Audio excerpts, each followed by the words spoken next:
대한민국이 왜 강력한 우승 후보인지 보여준 경기였다.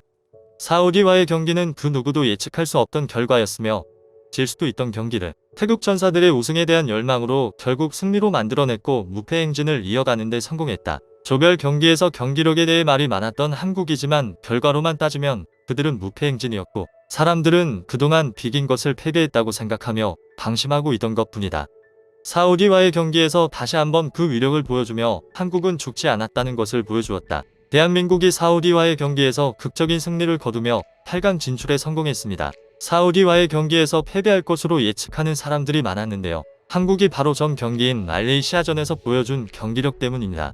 최약체라고 불리는 말레이시아전에서 무려 3골을 내리먹히며 무승부라는 치욕적인 결과를 가져왔는데요. 한국도 3골을 넣으며 무승부를 하긴 했지만 말레이시아에게 무승부하는 처참한 경기력에 실망한 사람들이 많았었는데요. 이번엔 달랐습니다. 드디어 항상 내놓던 똑같은 포메이션이 아닌 3-4-2과 손흥민 원톱을 기용하면서 변화된 모습을 보여줬는데요. 이 변화가 한국의 운명을 바꾼 것입니다. 후반전에 한 골을 먹히고 후반 추가 시간에 극적인 동점골을 넣으면서 승부차기까지 가게 되었는데요.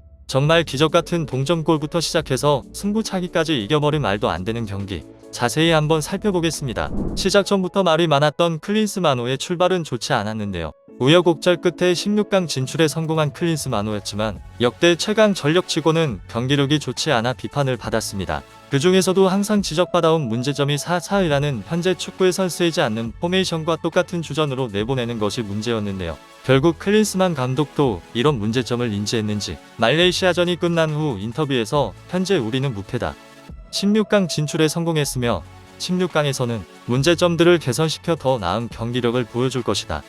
라고 말하며 16강에서는 달라진 모습을 예고한 바가 있는데요. 그동안 행보가 좋지 않았던 클린스만 감독이었기에 사람들은 믿지 않았습니다. 선발 명단이 공개되고 정말 달라진 모습이었는데요. 그동안 써왔던 4-4-2라는 포메이션이 아닌 3-4-2라는 포메이션을 내세워 그동안 사용하던 백포가 아닌 3백을 들고 나온 것입니다. 주전들은 크게 달라지지 않은 모습이었지만 손흥민 원톱을 기용하면서 마침내 클린스만호에서 처음으로 손흥민 톱을 쓰게 되었는데요. 그동안과는 달라진 전술로 경기를 시작하게 되었고 전반전에는 한국이 촘촘한 수비를 내세워 좀처럼 골이 터지지 않았는데요. 전반 40분 사우디의 3연속 슈팅이 모두 막히면서 실점 위기를 넘겼습니다. 사우디의 코너킥 상황에서 첫 번째 헤더 슈팅이 골대를 맞았고 세컨볼 또한 골대를, 마지막으로 시도한 헤더 슈팅까지 잇따라 골대를 지나가면서 위기를 넘겼는데요. 정말 운이 따라준 순간이었습니다. 전반전 동안 점유율 49대51, 슈팅 4대5를 기록하며 팽팽한 양상을 보여줬는데요. 전반전을 무사히 넘긴 한국이었지만 후반전 시작 30초 만에 깨지고 말았는데요.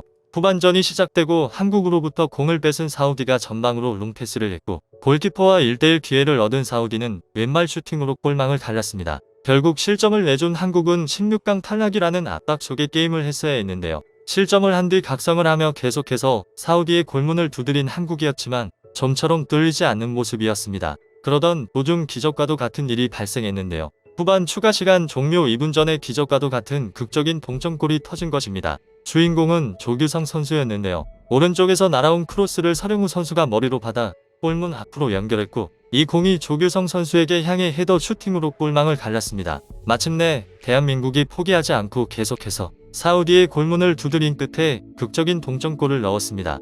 오른쪽에서 날아온 크로스를 헤더로 골문으로 연결해 헤더로 마무리한 장면은 말 그대로 완벽 그 자체였으며 사우디 선수들이 키가 커 헤딩을 따기 쉬움에도 불구하고 헤더골로 동점을 만드는 것은 불가능을 가능으로 만든 순간입니다. 사우디가 방심하면 안 되는 점이 이런 겁니다.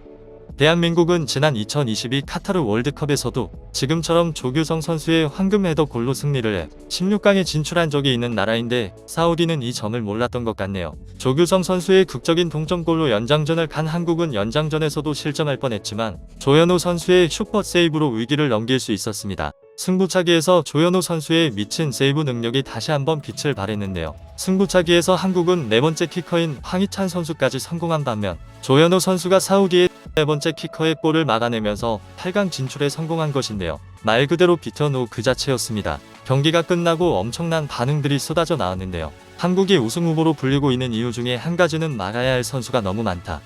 대표적으로는 손흥민, 이강인, 황희찬 유럽파 선수들이지만 오늘 극적인 동점골을 만든 조규성 선수까지 경기를 하면 할수록 점점 추가되고 있는 모습이다.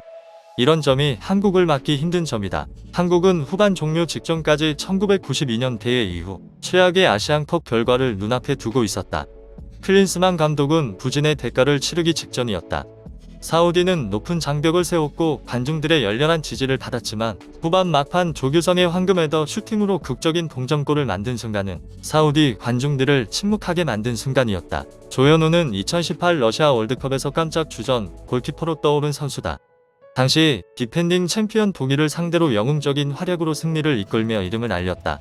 이후 6년 만에 다시 큰 무대에서 팀의 구세주가 됐다. 사우디의 만치니 감독 또한 경기 후 인터뷰에서 한국은 세계 최고 팀 중 하나이고 우리 선수들은 세계 최고 팀 중 하나를 상대로 좋은 경기를 펼쳤다. 역시 예상대로 경기는 쉽지 않았으며 우리가 골을 넣었던 순간에도 방심할 수가 없었다. 극적인 동점골로 승부차기까지 가 결국 승리하는 모습은 상대팀이어도 불구하고 대단하다고 생각했다. 그들의 의지가 어느 정도인지 보여줬기 때문이다. 한국은 우승할 가치가 충분하다. 말하며 패배를 인정하면서 한국을 치켜세워주는 모습이었는데요. 이처럼 한국은 사우디와의 경기에서 기적같은 경기를 펼치며 무패 행진을 이어가 8강 진출에 성공한 모습입니다. 8강에서는 호주와 만나게 될 텐데 호주에서는 또 어떤 전술을 들고 나와 승부수를 던질지 궁금해지는 순간이네요. 호주에서도 좋은 경기력을 보여 꼭 우승까지 할 수 있었으면 좋겠습니다. 구독자가 2,000명이 될 수 있게 구독과 좋아요를 눌러주시면 영상 제작에 매우 큰 힘이 됩니다. 감사합니다.